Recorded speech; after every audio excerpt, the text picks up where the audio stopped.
and I don't know how you are when you're creating material, but when I'm creating material, I don't even know where the fuck it's coming from. I never feel like it's mine. No. I never do. Well, that's that beautiful notion that you're a channel for something that already exists. Well, I think it's because the only way to truly use your creativity correctly is to take your sense of you out of the equation. So it's not really that you're tapping into a muse per se, as to take you out of the equation allows all the creativity to sort of appear and unfold. It's you, this idea of you. Ego is such an overwhelmingly constricting mindset. And when you say ego, I think a lot of it is we all define ourselves on very strong lines. Men, especially in this society, are told to define yourself along strong lines. You know, I'm a fighter, I'm a tough guy, you can't push me, whatever it might be. I'm a musician. And I think that one of the nice things about learning how to create is to loosen those lines a little bit. Don't try to define yourself. You don't have to be right. Don't pigeonhole yourself into I'm a tough guy or I'm this guy no, not when you're creating. All you can do is control your own expression and who you are. That's all you can do is go. The idea of comparing to something bigger or something is an illusion almost. Right. It's the only thing you can do is try to not dilute who you are. It's so hard to say. I mean, it's saying that and doing that. It's like, Fuck what is he yes, saying? it's so hard. What does he mean? You know, it's just, you got to know that your ego will fuck you up, man. Your ego, even though you feel like it's a part of you and you feel like it's good to have it protect you, so you'll bullshit yourself about things. It's super important to know when you fuck up and not be in denial. Because when you're in denial, it sets you back. Because, look, no one's perfect. I'm not perfect. You're not perfect. There's not a single perfect human being. The idea is ridiculous. Because it's like, you're a different person depending on when I catch you. You're a different person depending on what time of the day and, you know, and what happened to you recently, or, you know, what bad thing has gone down in your life. You're a different person every minute of every day, 365 days a year. You're like sometimes. a river in a way. Well, people try to define themselves because they're insecure. You know, I mean, that's how when I was a young man and I was insecure, that's when I tried to. Me too. I tried to define myself. I tried to pretend to be somebody. I would try to, you know, as much as I wanted to be an individual, a complete individual, I certainly wasn't good at it.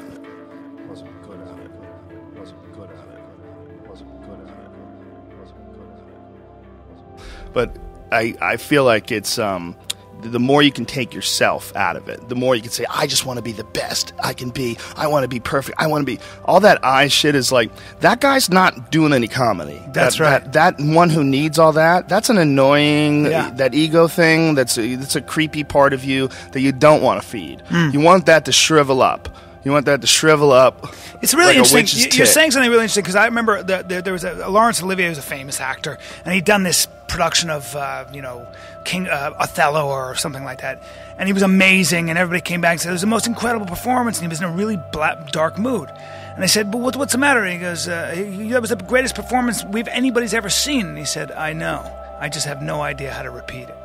You know, and his thinking was wrong in a sense there, you know? You just got to go zen. Yeah. You got to go zen. You got to go zen and understand that if you can do that, that means you could do that. That's right. It doesn't mean you're going to do it every night. I mean, there's going to be nights like, there's times when I'm talking on this podcast where every third or fourth fucking word is my fat, stupid tongue is hitting my teeth wrong. And it's, you know, I got to, excuse me. It's called marijuana. But keep it's not even that. Yeah, it's not that. I'm a pretty good yapper. It's just, what I'm trying to say is like, there's ebbs and flows to things. There's never a perfect, absolute, sustainable rhythm for anything. So if Laurence Olivier can crush it like that, what that means is that he can crush it like that. Right. Doesn't mean he's going to crush it like that every night. Right. But he crushed it like that live, and it's live. When things are live, it's a different experience. Is the spirit of a thing is really excellence, whether it's bowling or golf or archery. The spirit of a thing is excellence. The spirit of a thing is finding how to control the body and to get it all online. Well, how would you define? Run up and do that perfect 3-point foul shot. Did you ever see that video of that autistic kid that never played basketball before, No. and they threw him in on the last game? This is incredible shit, man. Incredible shit. this kid, it's kind of unrelated, but this kid is a high-functioning autistic, and they put him in on this basketball game. And he's like, you could tell that the kid's like loved by all these teammates. And when they take this kid and they finally let him play in the game, it's like one of their last games. The kid gets up, the place goes nuts. They love him. They're cheering for him. He throws his first ball, and he misses by like 6 feet. And they're like, oh, Jesus Christ. And then he can't miss. He's nailing 3-pointers from the outside, and the crowd is going fucking crazy. Decided to let Jason actually suit up. Not to play necessarily, just to let him feel what it's like to wear a jersey. At least that was the plan. But with 4 minutes to go in last week's game, Coach Johnson stood up and pointed to number 52, Jason McElwain. After years of fetching water and toweling off other people's sweat, Jason was actually in a game. His first shot was a 20-footer from the right baseline. His second shot missed too, but the third was a charm. A 3-point no-doubter. And Jason wasn't done yet. Not by a long shot. If I wasn't there to witness it, I wouldn't have believed it, you know. You caught fire. I just caught fire. I was hot as a pistol. This kid misses one shot and then gets in this insane groove of over and over and over again slamming 3-pointers. He won like the school record. His teammates and the crowd went a little crazier. His last basket, right at the buzzer, created total mayhem. And look at this. Look at all these kids. Oh, they went crazy. Look at them run on the field. They grab them and they're picking them up and carrying them around. Can you imagine how good that kid must have felt? Oh, man. Today, this would be the one thing that I talked about forever. Wow, dude, are you kidding me? Isn't that amazing? That's another word for excellence. I think as you speak about it is harmony. Everything moving in the way it's supposed to. That's what it sounded like you were talking about. That's a form. That's kind of like harmonizing with a frequency, man. Like getting into something and a pattern and where everything is firing the way it should. Yeah, you know? and understanding what it really is. Like, see, the more, like in Musashi talking about, it's totally applicable to stand-up comedy, because in talking about like the more time you practice it and the more you observe it and the more you understand it, the more it's what it is reveals itself to you, and then you know how to operate and try to achieve excellence within it. That's whatever right. it is. Like you're almost riding it. You're almost it's doing the work. Yeah, that's why I think that activities are really important for people. There's a lot of people that unfortunately don't engage in activity. They don't engage in taking don't have drum hobbies. lessons or jiu-jitsu or anything like that. Learn a language. Do something. Well, yeah, do because you something learn the art of learning. You know, it's a language. Everything is a language. You know, you get more and more fluent with things. I mean, think about what jiu-jitsu is. Jiu-jitsu is a language, man. It's a physical language. You know. And there are answers to what somebody gives to you, and somebody doesn't speak that language is fucked. Yeah, you know, everything is that way. And by the way, it's also part of that language is rhythm. There's a rhythm. There's a speed. There's a tempo to everything that you do, and it varies on what you're doing. You know, there's and your personality informs what that rhythm is. You know, some guys when they do jiu-jitsu are fucking explosive and crazy, and then other guys are really passive and just they lock you up when they need to. Right. It just all depends on what your expression of the thing it is you're doing, you know. And you can always feel and you can always tell when someone is authentic, not only because they last for a long time, but I really think human beings, if you're keyed in, we all have antenna for what's legit. We all have like sensitive antenna for what's... You can get fooled for a little while when you're young, but at the end of the day, you know, I think we all have a sort of a... I think if you're lying to yourself, you can get fooled fairly easily. And Yeah. I think that's the thing with these scams. That's interesting, yeah. Most people are lying to themselves. Most people have to lie to themselves in order to keep a job or a wife wake or up. a husband or, you know, there's a lot of people that have to kind of bullshit themselves, you know. And it's not even that they have to bullshit themselves. It also could be that they got on a path of bullshitting themselves at one point in time to sort of accept. Now it's too thick and too many responsibilities and even, to get out. The problem with our education system, Gore Vidal was saying this, is that it was that we don't have an education system that teaches you how to think. Right. We don't. That's so true. And that's there is an art to learning, man. There's an art to learning. There's an art to how to structure It's an art to being your a brain. human being. That's right. It really is, and no one teaches us. We don't know what the fuck we're doing. We're all idiots raising other people with the same flaws that we were raised with. There's no manual for it. Exactly. And when you look at what we consider our source of education, as far as like what is distributed to us nightly, what's the news, right? I mean, that's really the education that people have today. Once you get out of school, unless you're reading books on your own, where are you getting your information about Right. the world? You're That's getting right. it from the fucking news. That's right. Well, the news doesn't really represent what's A, going on in the world, and B, it doesn't say anything about how you should be dealing with this, how you should be thinking, how we should resolve these issues. It's like this tattletale that just goes running over and tells us about all the fucked up shit that's happening in the world, but it's not a dialogue with a person. It's like a source of information. By the way, that complaint goes back at least 3,500 years. Socrates, when he was at his trial, said, you wouldn't take a horse to try to ride it and not train it. The same applies to a human being. You gotta start with the notion of, he was trying to teach philosophy in the sense that you better know what questions to ask throughout your life, and we should start with young people, educate young people the right way with the right questions. If you don't do that, then you've got to start with a base almost, and we don't do that, man. If the human mind, if the human body was just the human experience, if that was an instrument that you had to learn to use, think about navigating the human life with the human body, and the human experience wasn't just a person living a life, but rather was a ride that you had to figure out how to master, how to accomplish, and that the human animal, with its creative abilities, with its abilities to reach out to people, with its ability to build buildings and use electricity and all these different things, that's a vehicle. That's what that is. Yeah.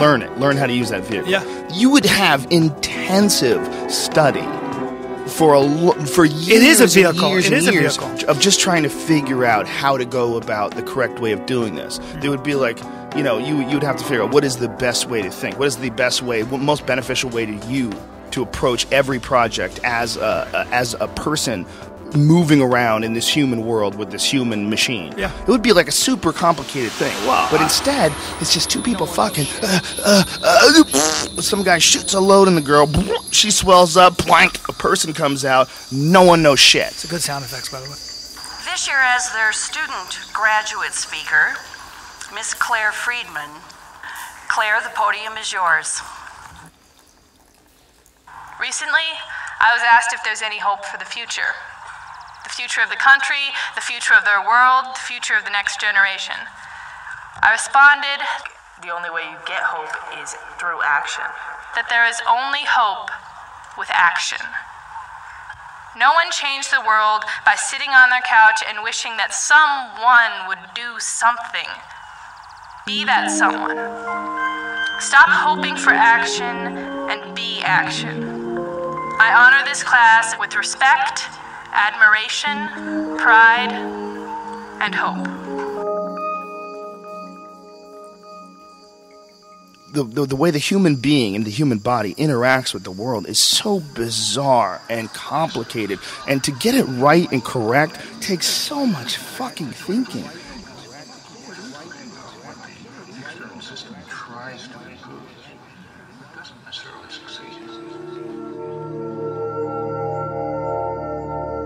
We just let these things just go loose out into the world. Right.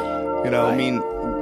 Which is why people are desperate and lonely and forsaken and forgotten and all that stuff. Well, we're caught in this machine. There's a real machine going on with society today. And that machine is the building of society, the increasing of bandwidth, the interconnectivity that's provided by technology. It's all of that with this exponentially increasing momentum behind it. And we're all caught up in that. Yeah. And we're caught up in that, and we have mortgages, and we have bills, and we have all these. But what we're doing is we're feeding this system. We're feeding the system of televisions and computers and cell phones and new clothes. And it's distracting. It's distracting so from the real distracting. questions. It's like you start unknowledgeable.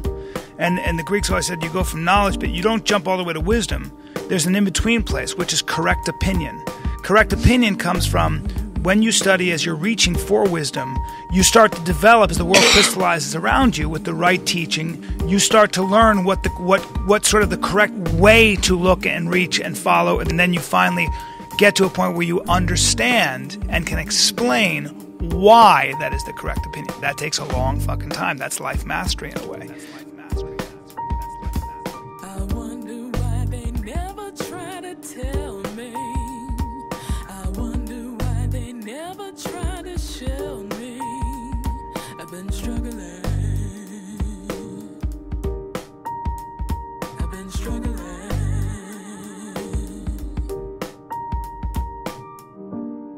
We don't have a system, and we try to with public education, but we don't have a way or a system to really teach people how to live the art of living. No one knows what the fuck they're doing.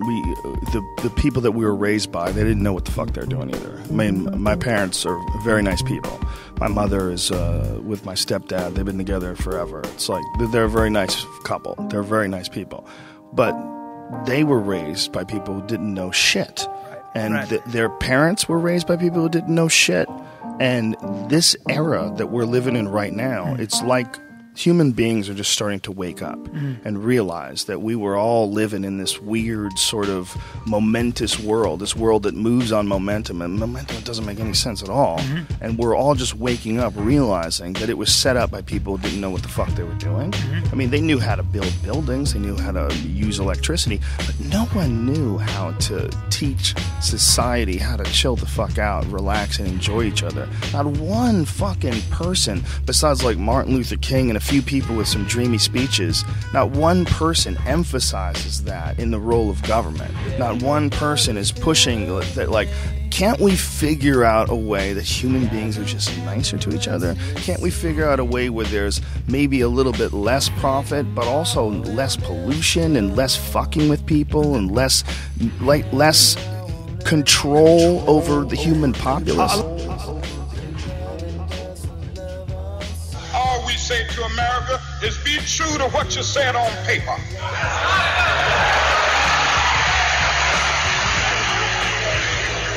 If I lived in China or even Russia or any totalitarian country, maybe I could understand some of these illegal injunctions.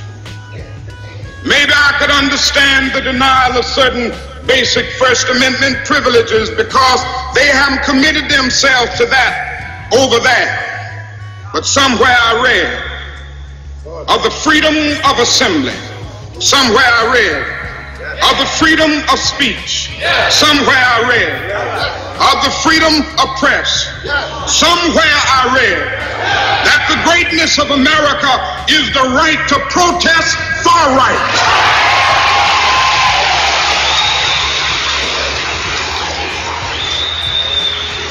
So just as I say we aren't going to let any dogs or water hoses turn us around, we aren't going to let any injunction turn us around.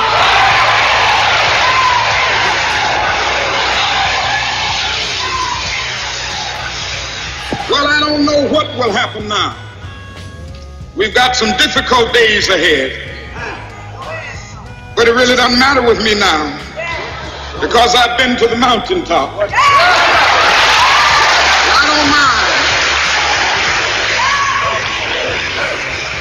Like anybody, I would like to live a long life. Longevity has its place. But I'm not concerned about that now. I just want to do God's will. And He's allowed me to go up to the mountain. And I've looked over and I've seen the promised land. I may not get there with you, but I want you to know tonight that we as a people will get to the promised land.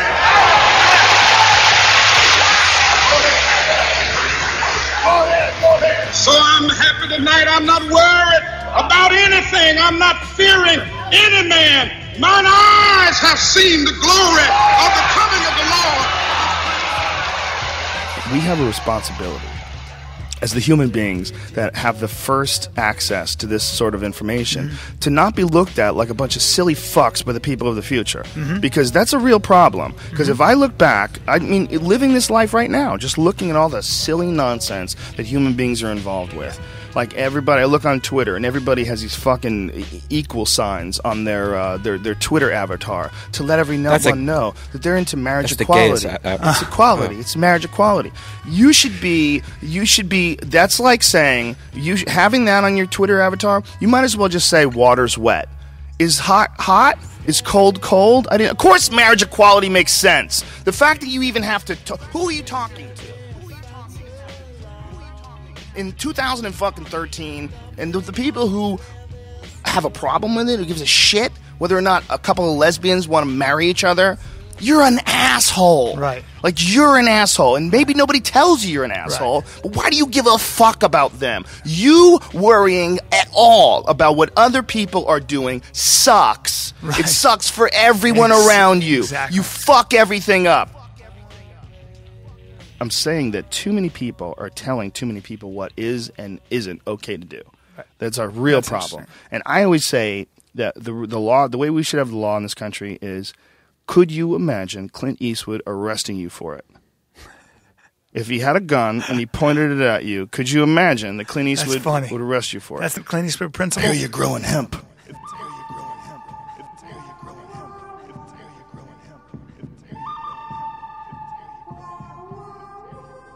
Could you imagine Dirty Harry where he breaks down hemp farms? That's hilarious. And, what are you going to do? You going to make food and clothes? The fuck you are. Right. Get in the squad car. Right. You know? Right. If anything other than that is a bullshit law. Okay, I could imagine Dirty Harry arresting these cunts that are getting paid off by Monsanto. I can imagine Dirty Harry catching some scotch-drinking asshole, in his Senate room, beating some hooker to death. And he walks in and you fuck, I got Monsanto through, and you're a dead man. And he shoots him. You're a dead man, Callahan. And you're happy. You're happy that he shot the evil Monsanto guy. Yeah, that seems like Clint Eastwood might want to step in on this one. But could you see Clint Eastwood arresting you for having a roach in your car? No, of course not. He would maybe slap you. Right. Tell you what, don't be stupid. Don't be stupid, kid. Well, Michael Pollan says you can vote 3 times a day by what you put on your plate. Fuck yeah, you can. Yeah, that's a good point. Well, that's why I've been telling people, one day the stoners are going to unite because there's a lot of bullshit out there. You need to respect the stoner dollar. Well, I think it's also an excellent example of that super complicated machine being run by an incompetent driver. If it's not an emotional or it's not a chemical problem in your brain, if it's not a disease or a disorder that's giving you the wrong amount of hormones, that's a sign of someone who was given a very complicated thing, a human life, and didn't know how to drive it. Right. Just slammed it into trees and fucked it up and got it hooked on meth and just went crazy with it. Didn't know what it was doing. Right. Instead of someone who had never lived in a physical form, ethereal in nature, and the universe gives you an opportunity. Hey, listen, we've got an opening down on Earth. If you want, we have a baby human available, loving household. Everyone is dedicated to the idea of taking this baby human and developing it into a full-form, functional human being. So you've got an excellent support system behind you, but you're going to have to start from scratch, okay? You're going to know no knowledge whatsoever right out of the gate. You're going to have to, people will teach you first, and then you're going to have to develop a voracious appetite for knowledge. All in all, it's going to take about, 30 years before you even know how to fucking do anything correctly or fit in with the other people in your realm. But hey, it's better than being gas. So what do you want to do? Do you want to be a spirit in the next stage of afterlife, or do you want to take a fucking chance and ride a human flesh machine to the brink of the end of civilization? Come on, bitch. What are you going to live forever? very possible that's what happened. Yeah. I mean, this idea of like the world being a simulation. Maybe it's not a simulation in a sense that maybe the whole thing's fucking crazy and blips in and out of realities. Yeah. And maybe you are some sort of gaseous soul form in another dimension, and then you live this life as a person, and then you pop out on the other side and you're some other thing that's so crazy you can't even imagine it right now, because it's not in the realm of experiences that a human can possibly experience on this earth. So much like having a crazy 6-gram mushroom trip, until you've done it, you can't even imagine what you're talking about here. You can't imagine it. And so when you're talking about it, you're just talking nonsense. You're just making noises with your mouth.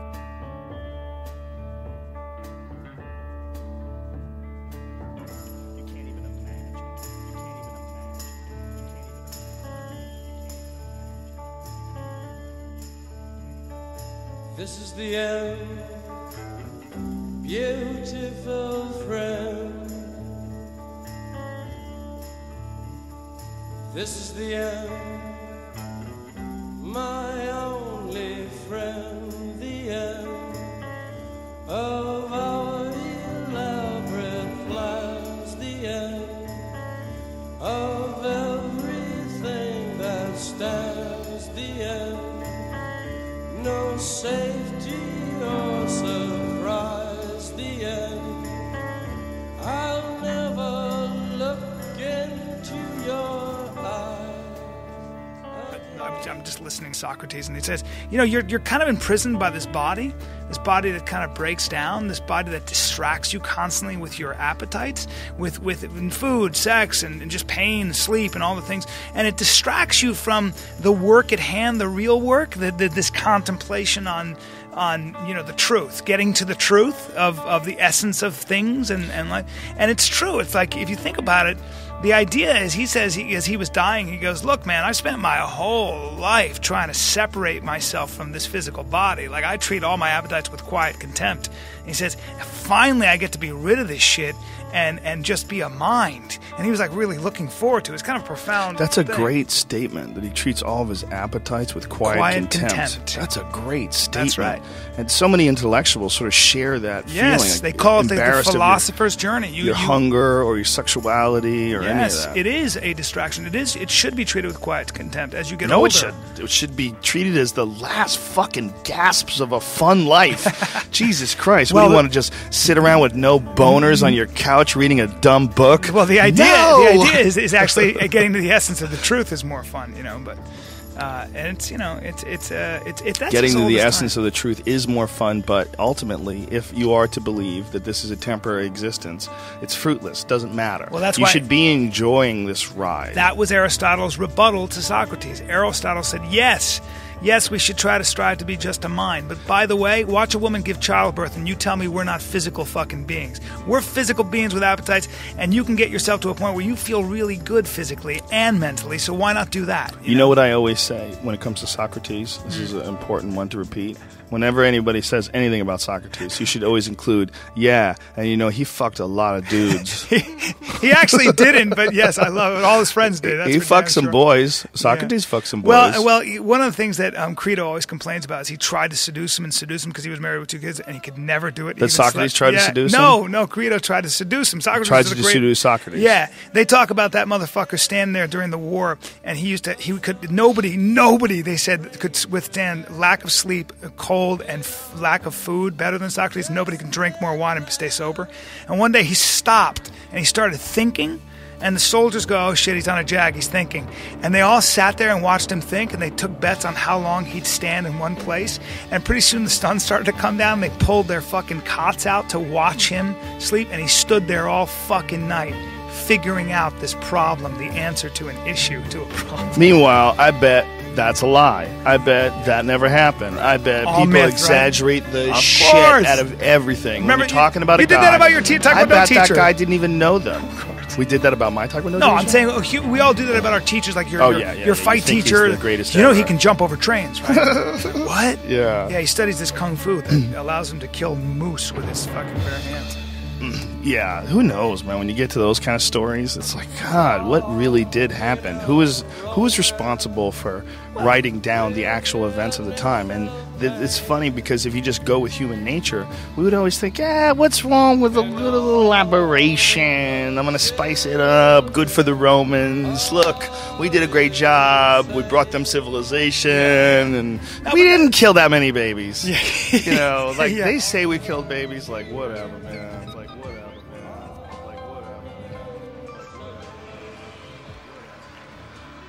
Fantastic, and I hope you enjoyed it. There is a point. Is there a point to all this? Let's find a point. Is there a point to my act? I would say there is. I have to.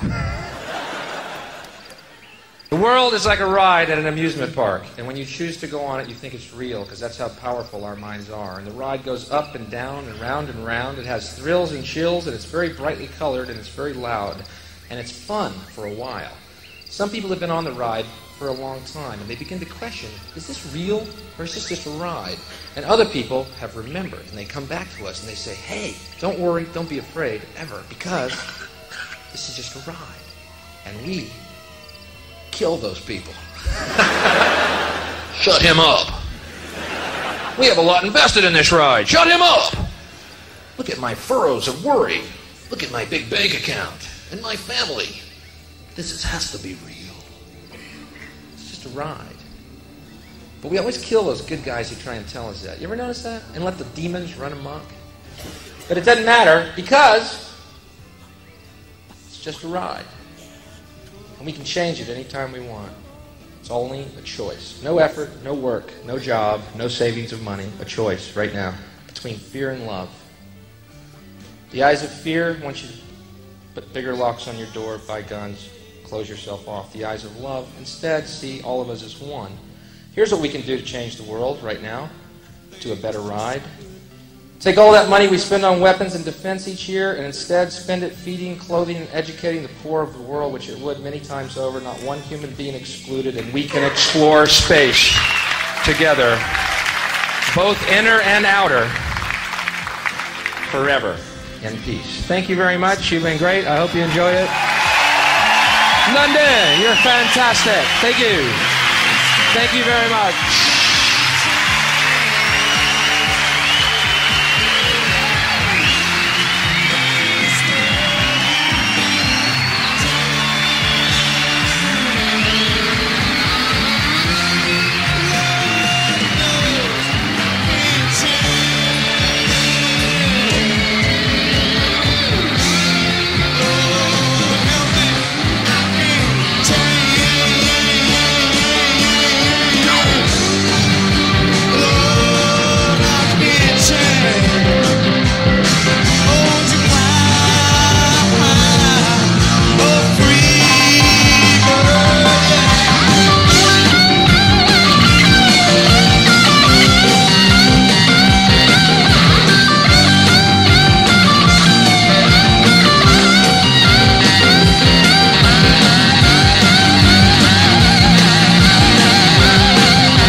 Figured out in the 1970s, ladies and gentlemen, and we're just going to end it with this.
saying is, I'm a rock star, and I'm just getting pussy left and right, and I'm a dirty, fat white guy who lives in Florida. And that's what Lynyrd Skynyrd was all about. Dirty, fat white guys all of a sudden getting crazy pussy, and then these girls were trying to say, settle down.